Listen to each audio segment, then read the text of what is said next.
Hey, before I forget, do you ever dream that you're going caca and you wake up I'm and going you're like, cockeyed? no, no, you're going caca. Caca. I'm You're going going, caca? yeah, like you're dreaming that you're going caca, you're making a poo poo in your dream, and you wake up Oh, I'm and going think, caca. going caca. It, does this ever happen where you wake up and you're like, oh my God, I that can was so already tell real? you no because I have no fucking idea whatsoever what you tried to describe, but go ahead.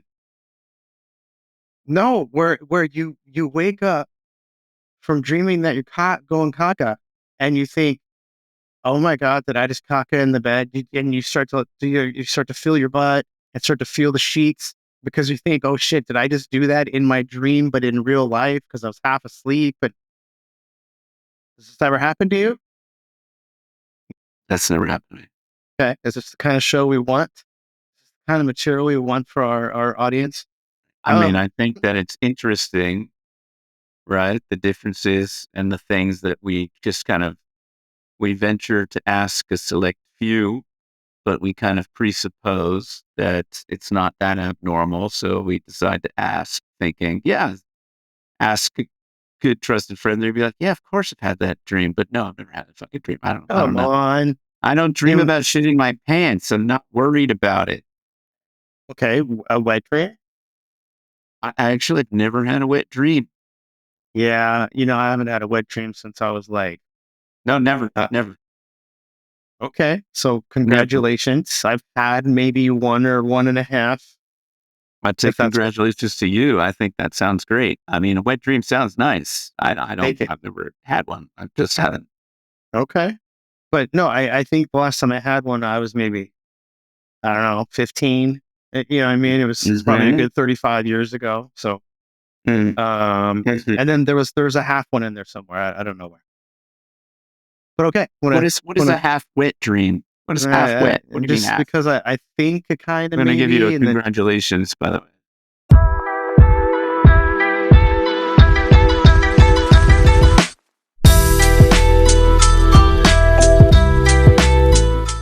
Hey, buddy.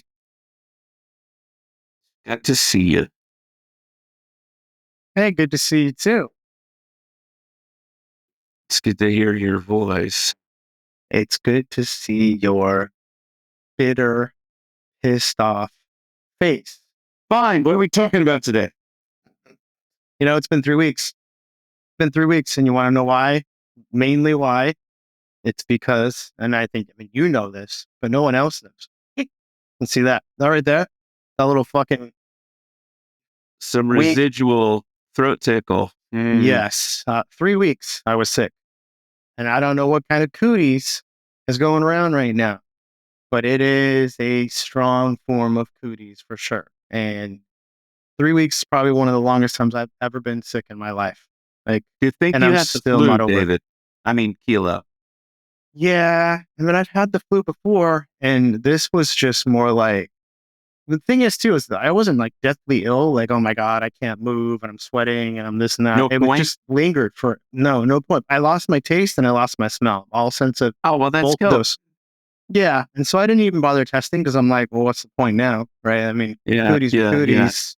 I'm not going anywhere. I'm not leaving the house. Like, what's the difference, right? So, but I'm sorry that you're sick. I'm glad that you're feeling better. Can we move beyond the sickness stuff? I feel like we'll bring the sickness back naturally because we need to talk about what it means to be sick, but a little bit of, is this housekeeping? I don't know. Yeah, can we jump into housekeeping real quick? housekeeping, housekeeping.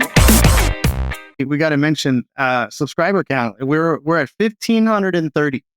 Joshua, Oh, wow. 1,530 as of 1,500 people. I was waiting. I thought at the rate we were going, not to be a downer, but at the rate we were going, I had projected we would be 1,500 a good 4 weeks ago. we were doing fine, everything was great, and then the LA fires happened. And when that happened, not to sound like a dick or whatever, when that happened, everybody just purely tuned into fire coverage, the TikToks and Instagrams and YouTube, and everything was about the fire. And it was like all of our viewerships dropped. Everything dropped off a cliff. I want to ask a question. Yep. Does that suggest that most of the viewership was in California? No, the whole world was tuned into this, man. I just Like don't that think LA it's. fire I was don't think that. worldwide. I know that that was absolutely a big deal, but globally, I Oh don't yeah, think it's as big a deal as we think it is. it was because every single celebrity, whether they lived in New York or Boston or Chicago or LA or whatever, they've all, got friends in LA in that area. And so whatever, every single Instagram account for every single celebrity was about fires and praying for people and about doing benefit things and sending donations and this, and every single celebrity, which everybody in the world tunes into celebrity shit on Instagram. Are you Which, you've been more of our, researcher. You kind of get the scene. You got your finger on the pulse of the situation. And have you? You're also a podcast consumer. I have to admit, is there an official title card or sequence for things that we should be afraid to admit that you would what do you throw mean? up in a moment like this? What do you mean? I mean, Because we have repeatedly talked about things that we should be afraid to admit. Maybe there should just be like a thing that goes up like housekeeping in the background. That's like things we should be afraid to admit, right? That's a sequence. I'm not making that up, right? Have I lost my fucking mind? like, what are you afraid to admit? I'm afraid to admit a lot of things, but we've talked about this before. And I guess now that you mention it, I'm a little bit afraid to admit that sometimes when moments like this happen, where other people don't understand me, even though I think this is something that really we should both know, I feel like maybe it didn't happen. I kind of gaslight myself. But I know you know what I'm talking about, that we have talked about things that we should be afraid to admit. It's like been a recurring theme in our podcasts. Wait, I'm still waiting for an example. You keep saying I things forgot we're what it afraid to was. admit. Forgot what it was. Okay, so things we're afraid to admit, and stay tuned for one of those things. At some Forgot what point, it Josh was. will. I forgot what it was. I mean, I already That you gave you don't watch one. podcasts, that you don't fucking scroll Oh yeah, thank you Instagram, that so you don't much follow for listening and celebrities. paying attention. I don't listen to podcasts. That's things I should probably be afraid to admit. As a podcaster, I guess, along with 94% of the population of the United States or perhaps the world, who podcast now, I am a podcaster who also does not follow or pay attention to other podcasts. So, Yeah, I think the majority of people who do um, subscribe to casts or listen to them or whatever, they do it while they're doing an activity. It's rare someone, I think, just sits it in front of their computer and turns on an hour-long podcast and just, you know, yeah, driving it's not around is really a a thing. classic example, right? Like They're driving, they're walking their listening. dog, they're doing some other thing, and they're just listening to the cast. I want to be sure we hit Josh's deep thoughts today, just FYI, because it got How cut. many more segments can Josh have? But you know what? We might as well do it. Let's ask Josh.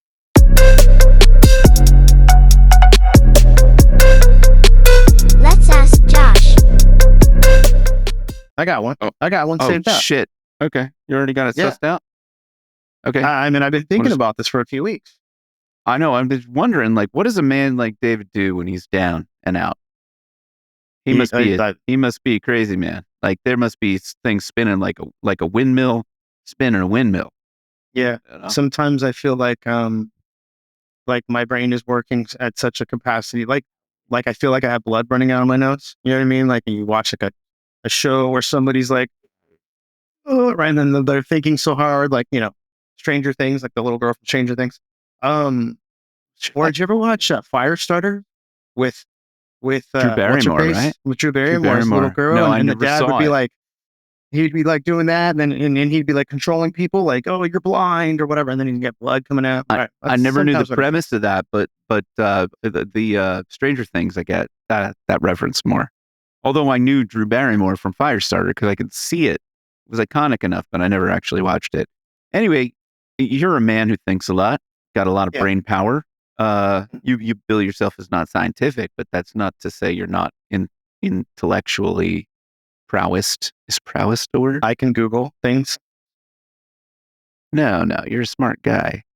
You ready? Anyway, what's your question that I can hopefully try to answer? But before we go into it, can you tell me if you already know the answer? Is that part of your prep? I didn't. So no, you think somehow I'm like, oh, this is a good one for Josh, and then I go and I like get all the info and I learn about it and shit and figure.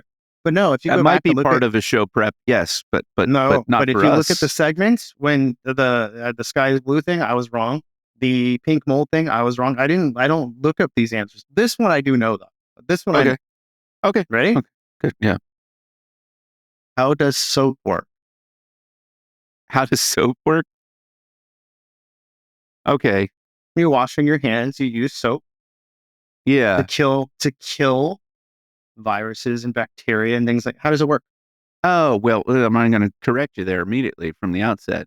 Right. Soap itself, the basic concept of soap, isn't antimicrobial in any sense. It doesn't. The basic precepts of soap are not antimicrobial. Those are things that were added to soap later. Sure. Right?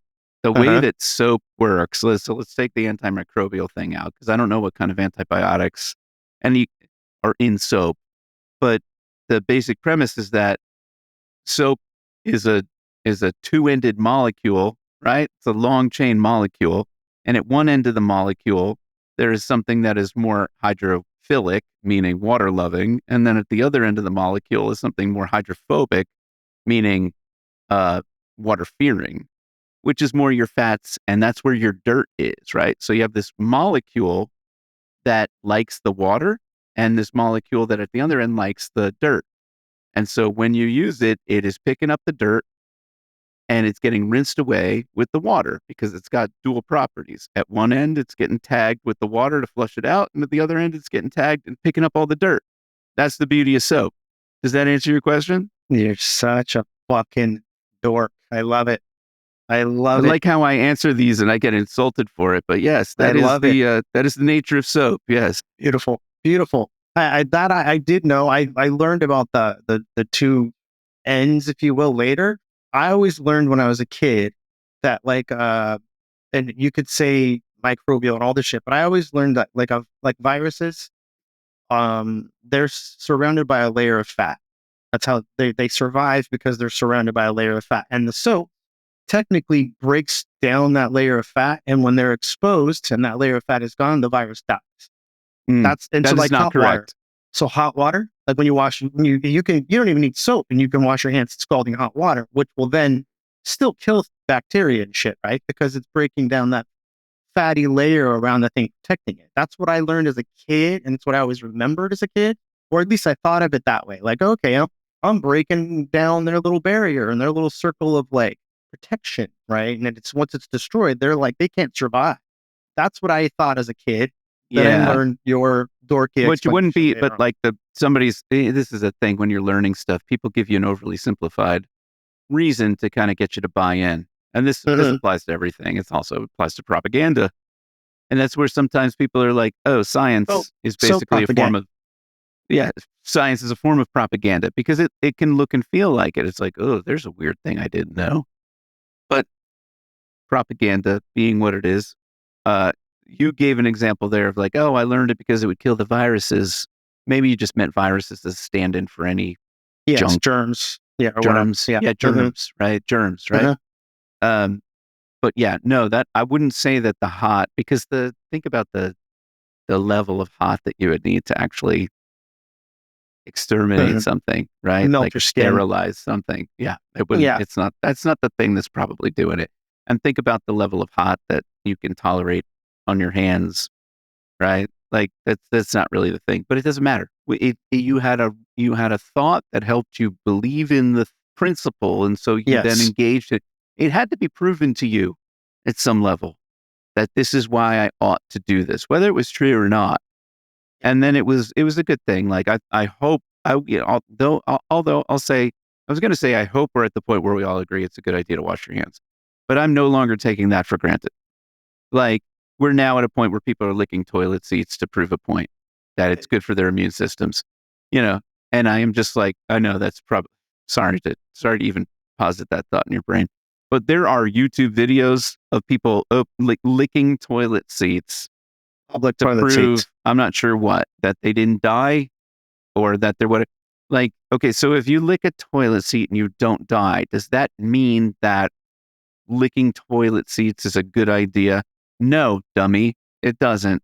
But it's okay. It's a cool YouTube video. It's going to get a lot Oh of yeah, hits. it's gonna make you stronger. Right? Especially if you're like a hot lady who's licking a toilet seat for some reason. Anytime you add hot lady, Yes. right? Yes, we've talked about your this. point once, where it's like chess, playing chess. Now Doing I think anything. doing anything. Well, but that's my point. You raised it in the context of playing chess, and I'm saying you add hot lady, like it's the old idea of sex sells, right? Like, So I've reached out. I continue to reach out to people. Hey, come on our show. Hey, come on our cast. Hey, we'd love you on. All that stuff. are you going to tell me you got a bite? There's been several bites, but do you know What? I've never heard of a bite. Did it all happen the sticky time? You got No, sticky I mean bites?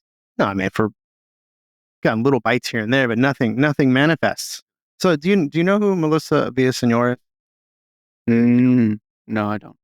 She used to be on SNL. She was on SNL for I don't know how many years, 7 years, 8 years, 10 years. I would don't bet know. you if I saw a picture, maybe you should air the picture. But isn't there a feature now where you could share for me a picture that I could actually see on screen?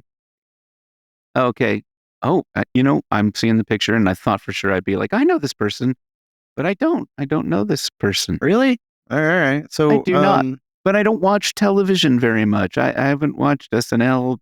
I used to love to watch SNL every week. Yeah. So she was on many years. It probably said right there, and I didn't choose to read it. But anyway, so I follow her on Instagram, and I said something. Can you to give her, me a sense of the era when she was there? I think she must have left in the last maybe 2 or 3 years ago, or a couple of years. She was there for like from 2016 to 2022. So 6 Okay. years. Okay. I don't know. And so she does a lot of, she did like, I don't remember which like impersonations she did, but the Gwen Stefani one, and she's like a really good singer in her own right. And she does a lot I of like bet. singing kind of like, impressions of people and stuff, but Yeah. whatever. So she just released this comedy special like 2 weeks ago or something on YouTube. It's Is pretty she funny. coming on the show or not? No. So I Oh, messaged, good. I said let's something keep in a talking about it. message. I messaged something. She responded. Oh, Okay. Like So you we're think it was like, her? no, it was her. She manages her own thing. She's not like that big time where she's got like fucking team. That, Yeah, but anybody can outsource their shit. It's like She you got doesn't. money. No. She doesn't. So you're like you're in a relationship. Does your wife know? I mean, we're homies. We're homies now. That's how I look at it. I mean, her and I are homies. And so Yeah. So you But didn't here's- but the wife doesn't know. That's okay. Never mind. she doesn't. What- She's what- gonna know when this airs. She's gonna Once she know sees this, that I got a new unless you homie. trim this footage just right. We'll see how I got to dance around this footage. Here's a problem for me. What's the problem? She wants to come on the show. This is like No. great news. No, so here's the A problem. funny, accomplished lady wants to come on the show, and it's a problem. I don't know if she would like to be called a lady, but yeah. Okay, now hold on. A Let me get to female? the problem. So she does these bits, right? And and I was scrolling through her feed the other day, and I was watching one, and I was like, bitch, because I have notes for this week's cast, right? One of which was I wanted to talk about I wanted to talk about how Are you calling the prospective guest a bitch? this bitch has this segment Oh, it's over. in Oh, a it's over. stand-up. Oh, it's over. She talks She's about never coming. We had a bite, and you let her. You not only let her go, you released her for being a fish. no. She talks about You said, "Oh wearing my the god, I didn't same- realize I was going to catch a fish when I was fishing." Oh my What? god. She talks about wearing Oh the my same outfit god. Can we be more self-destructive? more than one day in a row. She talks about wearing the same outfit, same clothes. Okay. And I swear to God, if I bring up my notes right now, I have how I tend to wear the same, like my Lululemon pants or whatever, right? I'll wear those a couple days in a row, right? She goes as far as to say she smells the butt, she'll smell the pits. You know what I mean? She wants to make sure that it's not too stinky. You And if mean it's like not when too the stinky, outfit is she wore it flapping yesterday. around off the body, she'll see like, oh, is it wear worthy a second or A 10th second time? day, right? So she Yeah. does. I don't So even who doesn't smell the do butt. that? I do I that don't with smell my the butt. t-shirts. Do you smell the butt? I don't smell the butt. Do you, I'm just David, this is going to take us off topic, but do you use the same towel more than once? Oh yeah, 100%. Okay. Yeah, I mean, Well, do you it might ever be like do a disgusting. little sniff test for a little bit of the mildew or the whatever?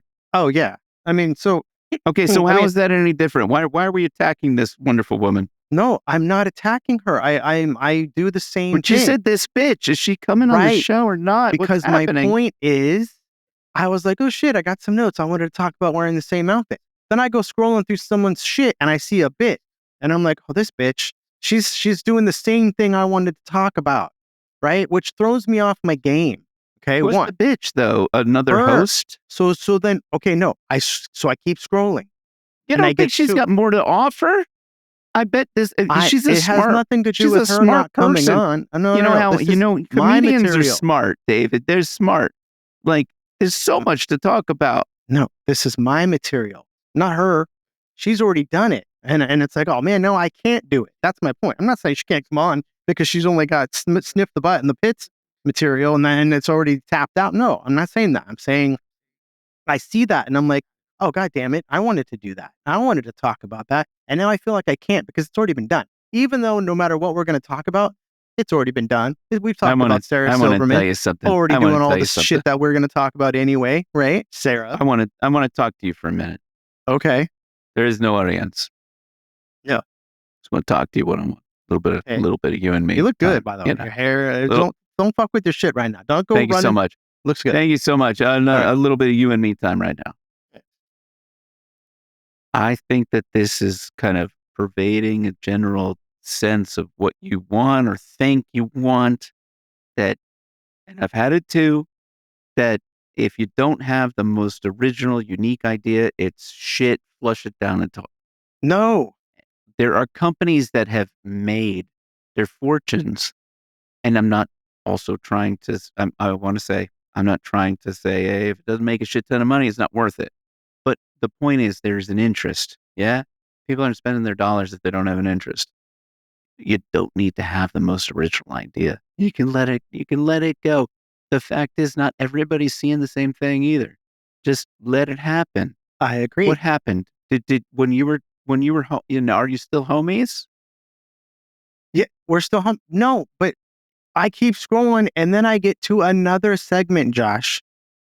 She's talking about taking naps. And I'm like, you fucking whore. I have it in my notes. I have it in my notes for this week. So you're connected. You're having the Naps? same thoughts. Well, I mean, I didn't. This is a assume good that thing. no why one's are we talked calling about her a whore? I don't get it. I Just- don't get it. my frustration. I was like, okay, she's talking about naps. She's talking about wearing the same clothes again. And I'm like, I was going to do that this week. Now I feel like I'm just copying her when it Because you think that you came up with the most original No. material on earth? No, I'm sure then she, like, 1,000 scooped other you? people. No, I'm sure 1,000 other people have talked about these exact same things. Are they before all her. whores too, David? No, just her. Oh my God. But then it really started to get to me. I was like, okay, I guess we can still talk about wearing the same outfit more than once. And, I Oh have my the God. OCD, right? I have the OCD and all that stuff. And I won't wear the indoor clothes and the outdoor clothes and all that stuff, right? Which is kind of like how it works too. Because come home, I Did take you ever off my get any clothes. acknowledgement from her that she saw any of the material we've done? No, she literally just replied to a comment that I left her. Oh my So God. I- You make you it know, sound like we were like in some negotiations, but it was just like, oh, haha, thank you. Yeah, that it what it pretty was? much. Is that what it was? Yeah, it was pretty much. It was like a public comment, wasn't even a DM. We're still homies. I don't. Whatever. Okay. No matter what you all right. say. All right. I got it. Yeah. I got it. Cool. I mean, whatever. That's fine. Do you wear the same outfit more than once in a row? Yeah. Okay. Because I don't actually go out, but you would never be in my orbit. You would not be my friend if you saw what happens in my own house, my own life. Okay, I don't want to Today. know. Don't tell me. Now, before I lived here and I started working remotely all the time and all of that, no, never. I would never do what I do today. And I would also be similarly minded, where I'd be like, that's disgusting. That's gross. Right. But I occupy a different sphere. I live in a different space and a different time. And I make my own rules. I've texted you. I'm like, dude, it's been like 6 days. I haven't bathed. You know, some of that's depression stuff that wears on you over time. And, you know, I feel like you don't even acknowledge it. You're not generally like, that's gross. And sometimes I'm like, oh, Dave's a nice man, because I know that must be weirding him out. But then I'm also like, maybe it just doesn't even enter into his brain, because if he thinks about it too much, he'll be like, fuck, I can't be friends with Josh anymore. No, I'm telling you, I wear the same outfit more than once. But because we come home, we have a dedicated place we put our dirty shit from the juice box couch or whatever, the squeeze box thing. And so, you know, but it doesn't make sense. What are you going to do? Like, throw it straight in the thing, and then you got to wash it. You're washing shit all the time, and it's too much, right? So it's like, all right, well, I literally just went. You're wearing your inside. You're wearing your inside clothes. Oh, yeah, well, yeah, but then the and next you wear day, your inside clothes more than once, potentially. My outside too. Or are you saying like I wear my evening attire more than once? No. I'll wear my out. Do you have day? Do you have morning? You have sleep clothes? No. Wake up clothes? No. Yeah, okay, let's get into this. Let's get into this, Joshua. I do not understand not sleeping naked. I do not understand not sleeping naked in clothes. Who sleeps in clothes?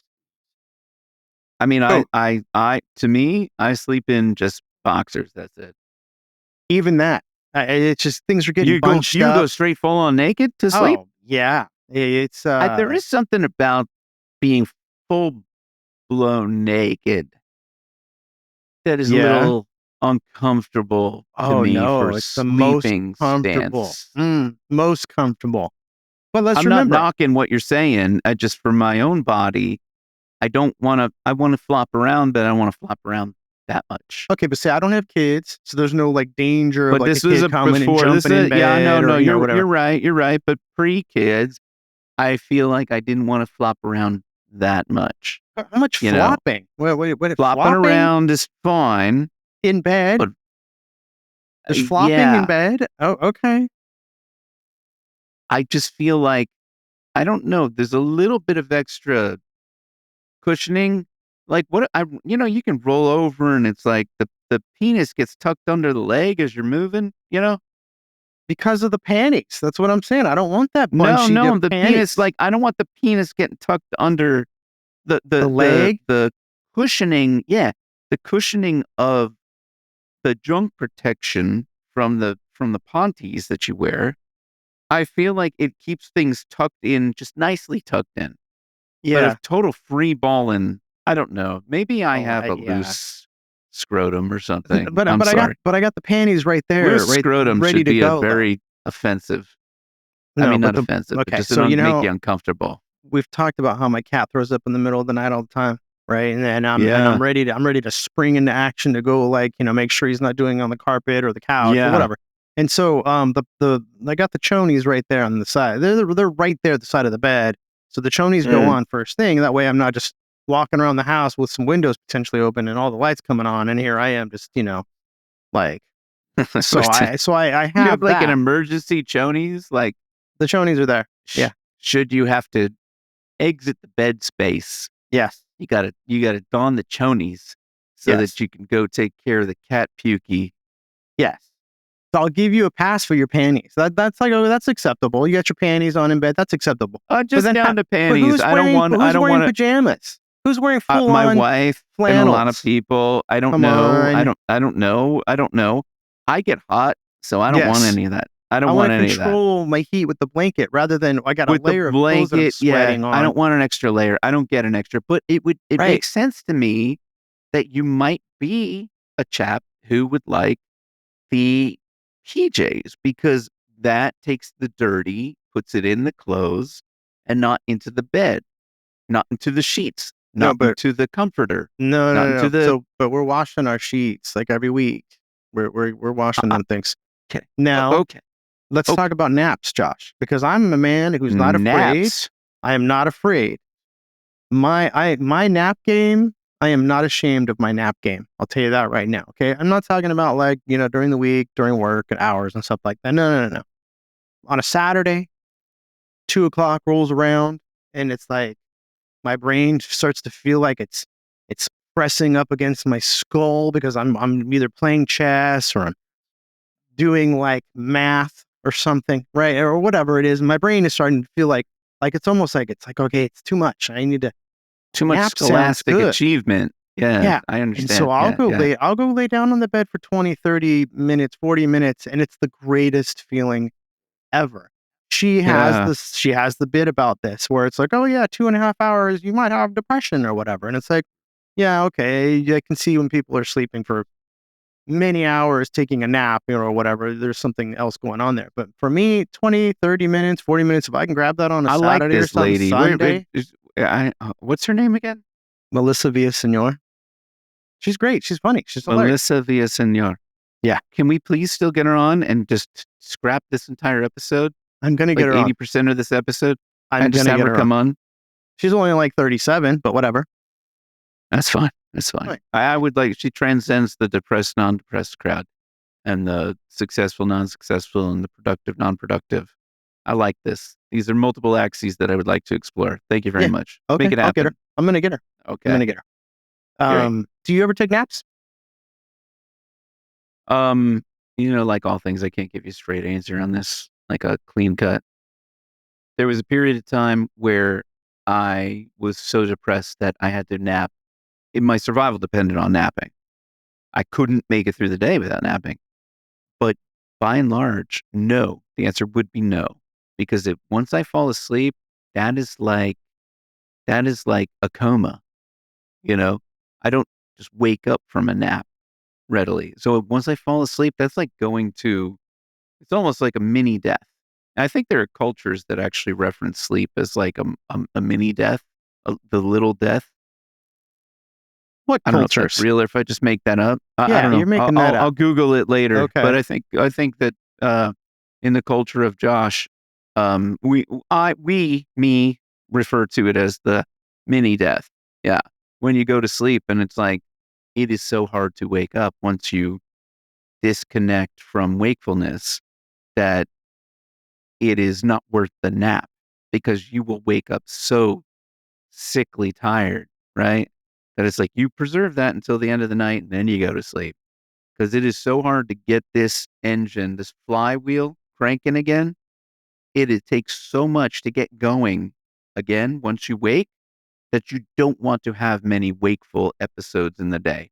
That moment when you first get going, that is the bane of my existence. I still have not cracked that code. Okay, you're a And human so being, right? I want to you're a Homo keep that.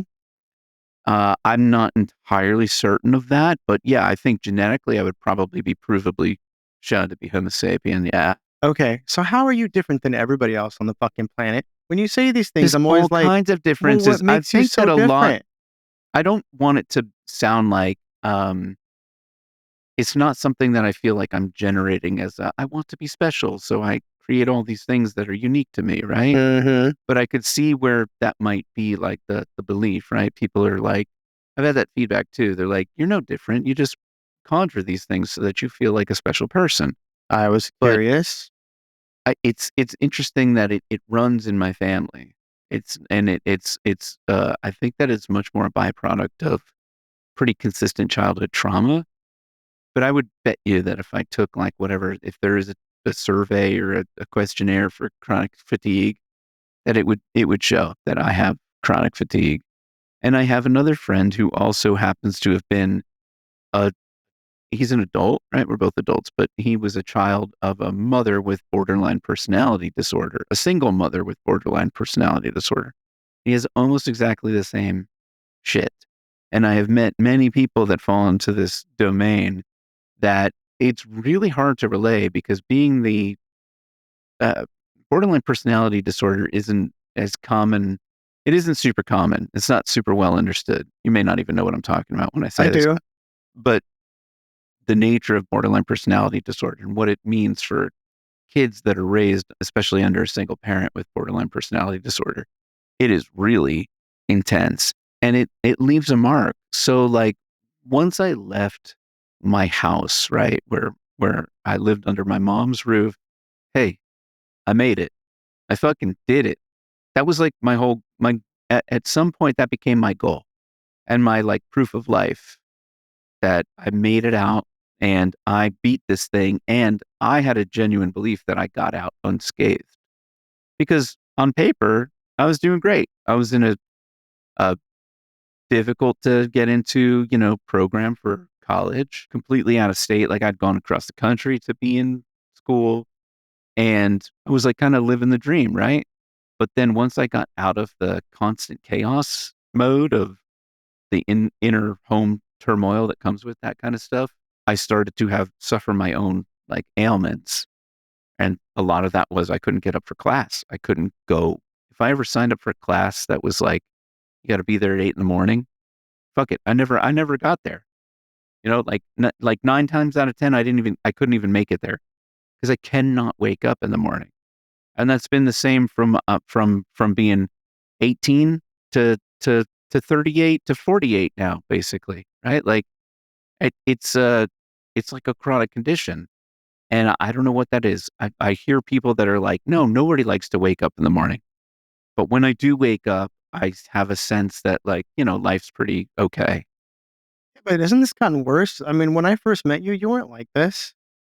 And maybe It has unless gotten worse. you were It has got, you were hiding this from me. I was hiding it in a way that was, this is how one is productive and this is unacceptable in society. And I think that once I started working from home, working remotely, it exacerbated that because I didn't have the same external pressures to perform or present this way. And there is something to that where somebody could say, well, this is just like, it's it's a head game, get your head around it. Right. But even getting through high school, uh, I struggled with it.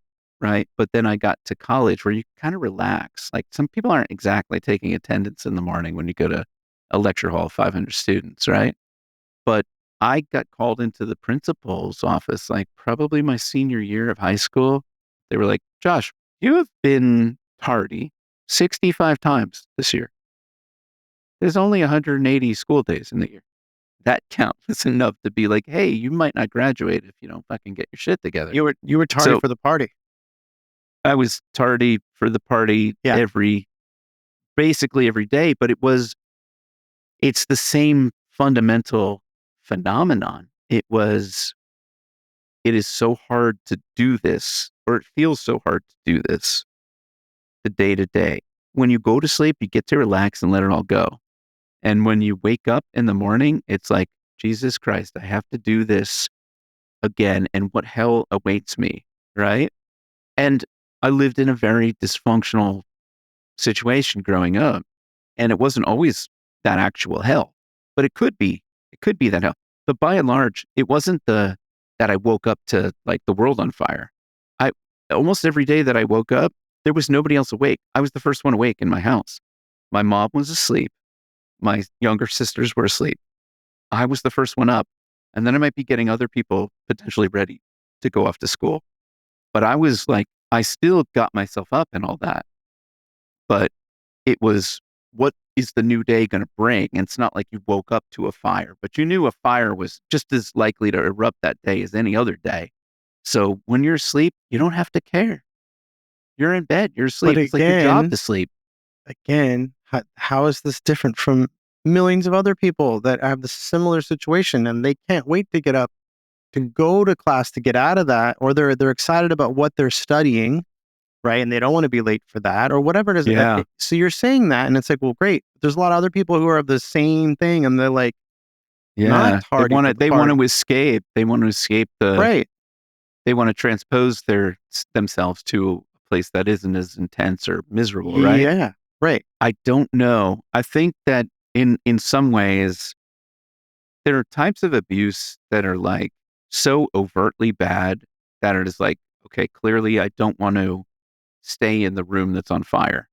I would much rather, given that I have the opportunity to go to a non on fire room, I'm going to wake up in the on fire room and I'm going to go to the non on fire room. And no matter what I do, I have to go home to an on fire room. And then there's stuff that's like occupies the space in between. And it's like, it's not the same. It's not on fire, but there's this chronic potential for overt psychological abuse that it isn't like there's a mix where I also wanted to be home with my mom. It was my principal thing was I lived with my mom as a single parent, right? She was also the most loving and caring and caretaking person I ever knew, but she had kind of two personalities. It's not uncommon for people with borderline personality disorder but but the good, pleasant version of her was someone I would never want to leave their side. It was a wonderful person to be around. It's the inconsistency of it, I think, that makes it not, hey, I just want out. This is a raging house fire left and right. This person is always high on PCP. This person is always an alcoholic beating somebody, right? Like, whatever the thing is, you have this mixed message of this could be the most loving, wonderful parent and caretaker possible, and this could be the complete opposite of that and a really vile person or demonistic kind of hurtful person who wants to harm you. But at the same time, you don't know who you're going to get. And so you keep, as a kid, you keep wanting it to be the happy, loving mom. And you know that person. And you think that's the real person. And then this other thing is just a thing that sometimes happens to her. So you keep thinking this is the thing, because all kids are like, they want their parents and mom and love and right. So, but you never know what you're going to get. And that leads to this chronic walking on eggshells kind of approach. And that's pretty common for kids that live with somebody who has borderline But what's personality the disorder. excuse now? At 48, you don't live with their mom. Yeah, and, it's like, not, it isn't like, and it's not like I wake up and I'm like, oh, my mom, right? But it is, right. it is almost like a neurological thing, right? Because this is my thinking too. When I left that household, I went to college, I thought I'm going to be an all-star, right? Because I'm smart and I've got, great capabilities and all this, and I don't want to live an unhealthy lifestyle. I thought I would walk into, this. I was like, my job is to survive. And once I survived, I realized I was living outside of chaos. And once I lived outside of chaos, my coping mechanisms didn't work anymore, right? And I still couldn't function. Then I had like a plateau where I got some help and therapy, and then I kind of grappled with this stuff. And then I shot off like a rocket, and I was doing really great. And somewhere along the way, I hit another plateau. And I can't really tell you exactly what happened. I've always had the exhaustion in the morning stuff that I've mostly overcome. Like, I still get to work and all that, right? But after my mom died, and then we had, within 9 months of that, my father-in-law died. There was a lot of family death. And then I had to deal with the affairs of my mom's estate, which I don't mean like there's a lot of money by the term estate. Just meant there was a lot of shit to deal with. And I had to become like a real estate attorney and, an estate attorney. And like, I had to deal with a lot of stuff. I had to deal with a lot of grief in the family where people were like, why are you making us do this? And I'm like, because we can't keep carrying around, 2 houses worth of stuff and an actual house that costs money to just upkeep and maintain. We have to empty these houses and dispose of the assets, right? We've got to get this done. It's a thing. Mom died, and it caused a lot of stress and strife in the family. So something about that experience like blew my brain up. I was doing a lot better, like I was stuck, then I kind of went up, and then I was plateauing, and then I kind of went up when I met my wife, and then I plateaued again, and then I tanked. And I wish I could tell you the why. I really don't know the why. I would love to say like, it's just a mind over matter thing. But I wake up every day feeling, I have more days now. I'll say in the last like 6 months, I have more days that I wake up and I'm like, I think life isn't so bad. I feel it, not just think it. I feel it. Again, the questioning of is life bad or good when you wake up in the morning, it doesn't even hit me. I'm I like, know. oh, hey, my cats are hungry. They're fucking meowing, right? Meow, meow. I'm No. like, oh, yeah, I gotta feed my boys, right? So I get up. I'm not a morning person, No, yeah. but I have children and I still struggle with getting up in the morning. And they have needs and dependencies. And I still struggle with waking up in the morning. And it isn't just, and that to the general population just looks like horrific laziness and selfishness. And I mean, I don't know. I don't think that I'm a horrifically lazy, selfish person. But in that moment in the morning, I don't care about anything. I don't, because I feel so horrendously bad that I'm like in a fight for my own survival. And this really, for people who get it, they'll be like, Josh is talking my shit. I know this, right? But for a lot of people that I happen to know and family members, they don't get it whatsoever. And they're like, I don't get this. I don't get it. It's no, and I'm not like, hey, fuck you. You don't get it. Like, good luck. God bless you that you don't get it. That's good. I don't want you to get it. Like, if you understood this, you would be a fellow sufferer of it. And you don't want this. I'm not advocating for this, right? It is.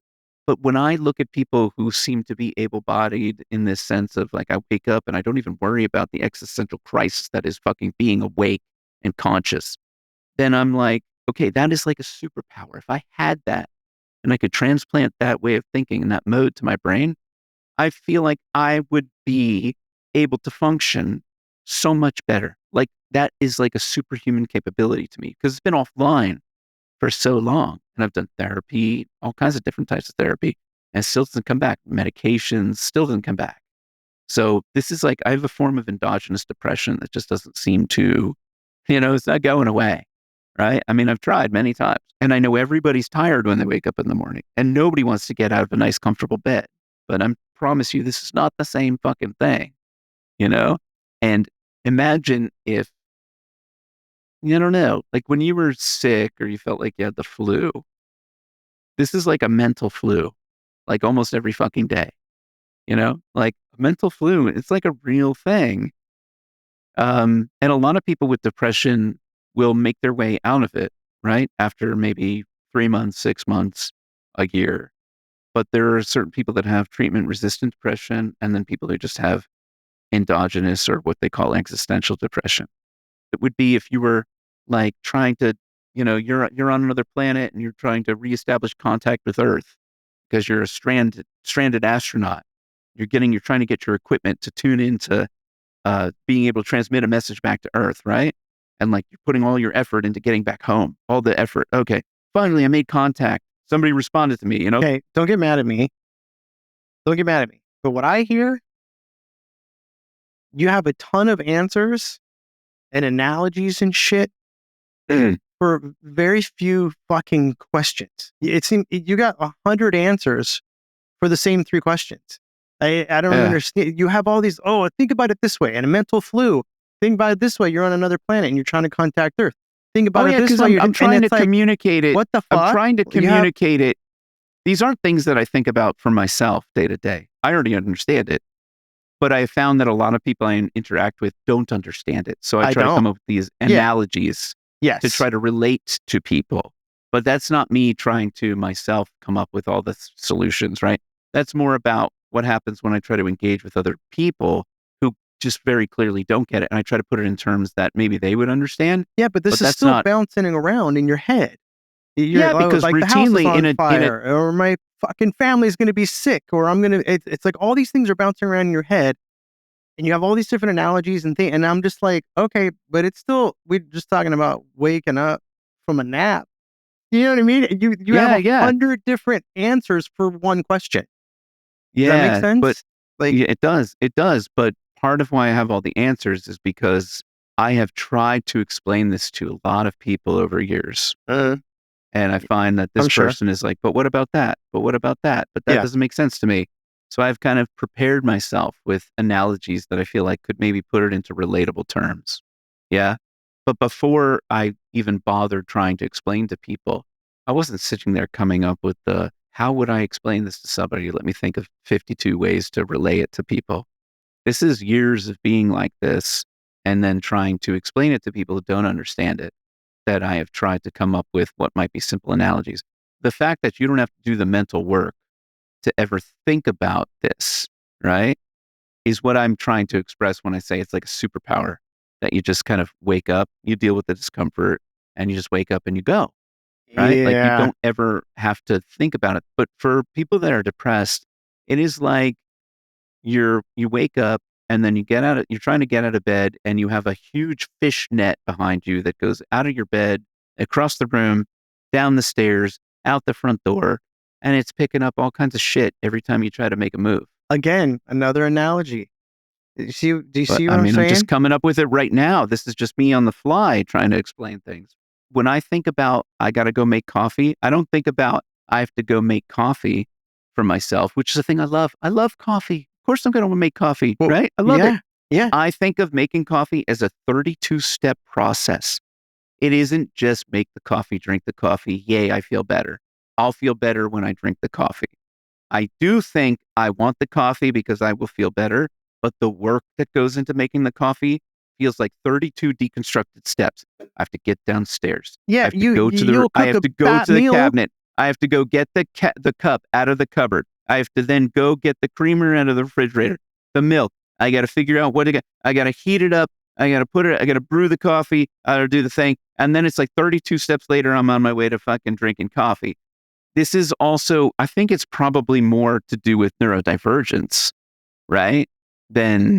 Right. And it is really hard to understand the neurodivergent mind. But I think that I've definitely got a form of neurodivergence. But you send me pictures of a meal that you cooked that clearly took hours to prepare.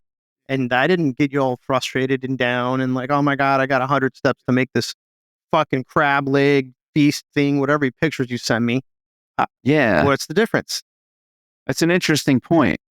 Number one, that's way after I've woken up, for Okay. one. Number two, I have a lot of assistance in those types of things. My wife is generally my sous chef. So she does most of the prep for a meal like that. But is it fun? If I had to go do what? Is it fun? What? Is it fun for you? Is that thing your wife's your sous The chef? She's prepping and the assisting chopping and the making the food? No, is no fun. But cooking, I do enjoy. Yes. Okay. Yeah. And so it's not like I'm incapable of having any form of pleasure, right? It's not a complete anhedonia. That's what that would be called. I do have joy and I laugh a lot. Like obviously we do this show together and I joke and I'm funny. You know how many comedians have killed themselves? I'm not trying to suggest I want to kill myself, but like there is something there, right? Yeah. Anyway, I don't think episode 10 was necessarily meant to be the fucking mental health hour, but no. it is. So you're saying that basically when you started working remote, it masturbated the problem. Is what I think. Masturbated? I think that's what you said. I think that's not what I heard. That's what I heard. I think it's interesting how you said. So what you're saying is.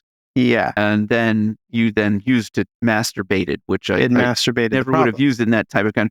It exacerbated the problem. Yeah. Oh, that's a different thing. Yeah. But made me want to talk about the concept of man flu. You know, man flu? You never even heard about this. So somebody never even dared say this to you. And maybe your sickness wasn't on equal terms or that, Psychosomatic? when a man, no, you could be sick, but it's just that the threshold for what would keep you from going about your day-to-day responsibilities is way lower than the threshold for a woman who is ill and not feeling physically well. So right? like a big baby. And that Men turn into babies when they get sick. Yes. And you have a choice basically, right? And I think there's a lot of truth to that is a real thing. Yeah. Part of it is that women are kind of biologically more conditioned to feeling unwell and they have to push through it to just go about their days, right? And society is not generally sensitive to saying like, okay, you get to check out, right?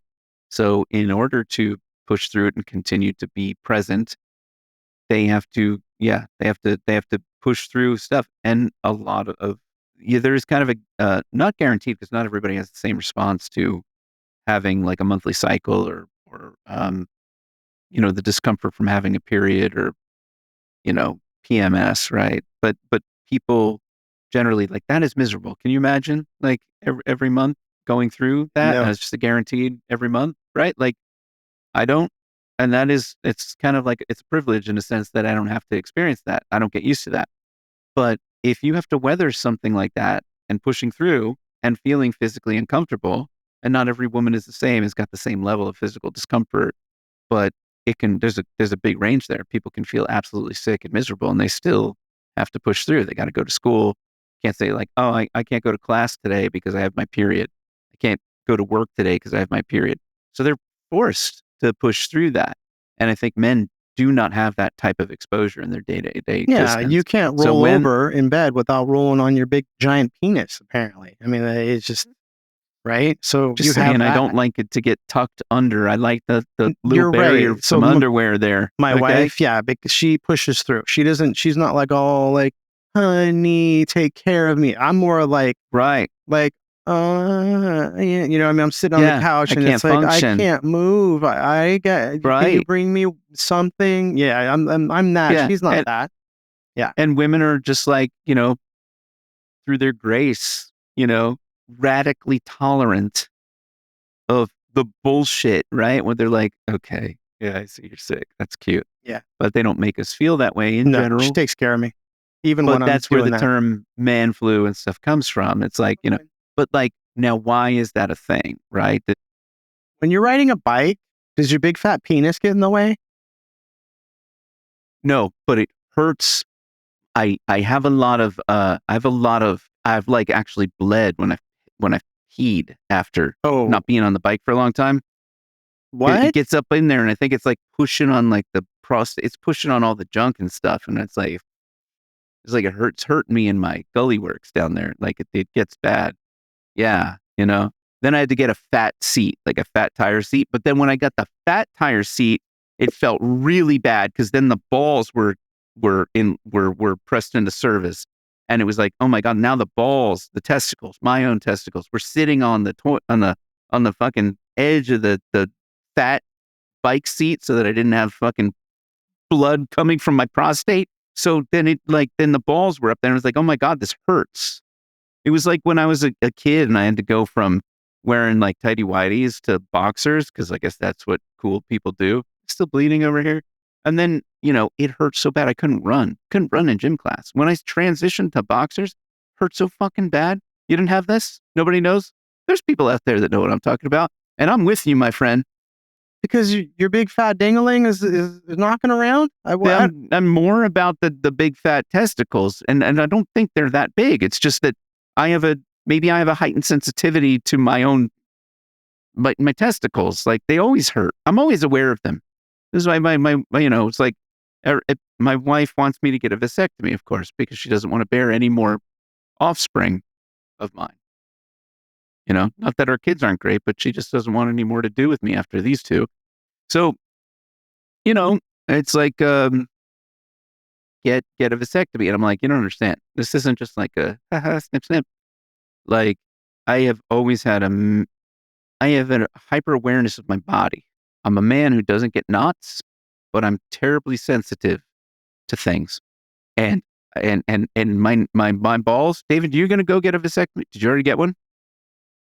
Did you get a vasectomy? No. Why not? But Why not? our close friends have had them. Why don't you get a vasectomy? Because you're not having children. So what's the point? What are you wearing condoms all the time? I'm just that good. You're just that good? What, rhythm method I'm good? just that Is that what good. you're saying? You're just good? I'm just Oh, good. you just like will your sperm not to impregnate? Just like send them a message. You're like, hey guys, not today. Not today. You And only then have 2 kids. You don't have a vasectomy, so it's not like every single time. Yeah, well now it's terrifying because it's like, well, no, but to have 2 kids, we actively tried to have 2 kids. What, they weren't accidental. I know. I see how you might see that as your default position. Just like default human beings are basically asses with parts attached, right? Like that you might be like, oh, nobody would have kids unless it was a fucking accident. Anyway, I intentionally had children, and it took some, you know, doing to like kind of be okay, you know, let's do that. But my wife is terrified, you know, of having another child. And so it's like, okay, well, what would you do? Right. I'm not going to send her in for some major surgery where they take out her insides. I should go Yeah. And have a vasectomy. right. And this is what people do. And I am absolutely fucking horrified because my balls hurt right now. I can feel my balls. You know, can you feel your balls sitting in the chair? Yeah, I can feel my balls. I mean, like they're there. Like you're Yeah, aware. I'm I don't aware mean of my feeling. nuts. Put your hands in the air and can you feel your balls? Yes, I can imagine Yeah. the position of my I feel them balls at right now. all times. And they hurt. Gosh, And I'll tell you this too. I don't smoke a lot of pot, but when I do, I have a counterintuitive reaction to THC, where people are like, take it to alleviate your pain. No. Anytime I have that shit in my body, my balls start fucking hurting. okay, can you go get a And checkup? anything in my body. What? I think you need to go get a checkup.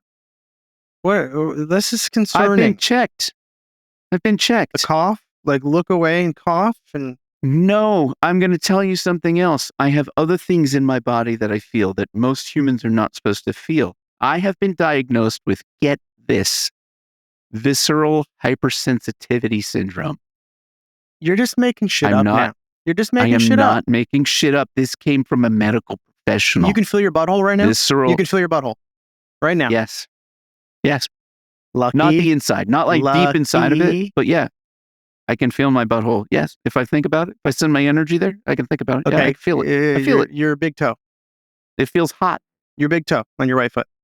And I don't mean sexy. It feels warm. Now you're getting me all worked up. My big toe. Yeah, can you feel your big toe right now on your right foot? I feel both of them, motherfucker. Hey, Yes. you're just making shit up. I am not. You asked me Your to think elbow? about it. But if I don't feel my elbow. No, I don't. I don't feel my You're just I trying to no, tell me what that's I want one to that hear. I don't.